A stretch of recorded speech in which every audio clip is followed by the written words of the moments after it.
The best of saints are sinners, by Thomas Brooks. A child of God may slip into a sin, as a sheep may slip into the mire, but he does not and cannot wallow in sin, as the swine wallows in the mire. The best of saints are sinners, though the worst and weakest of saints do not indulge sin, or cherish it, or make daily provision for it, or take daily pleasure and delight in sin, or habitually yield a willing and total subjection to the authority and commands of sin. There is as much difference between sin in a regenerate person and sin in an unregenerate person as there is between poison in a man and poison in a serpent. Poison in a man is most offensive and burdensome, and he readily uses all remedies and antidotes to expel it and get rid of it. But poison in a serpent is in its natural place, and is most pleasing and delightful.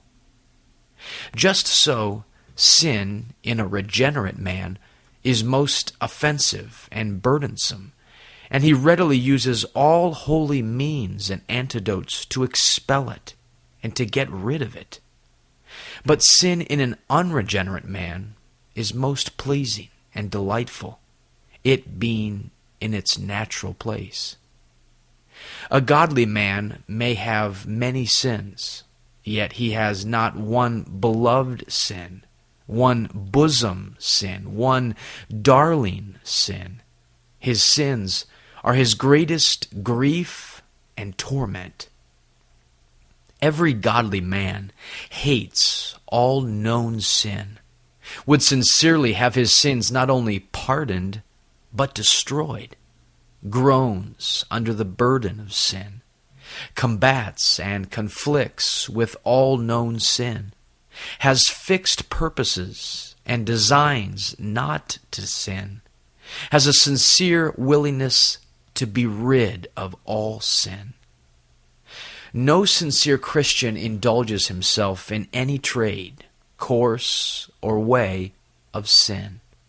"Oh," says the gracious soul, "that I could be rid of this proud heart, this hard heart, this unbelieving heart, this unclean heart, this earthly heart, this froward heart of mine."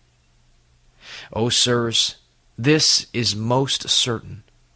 Whoever gives up himself freely, willingly, cheerfully, habitually, to the service of any one particular lust or sin, he is in the state of nature, under wrath, and in the way to eternal ruin.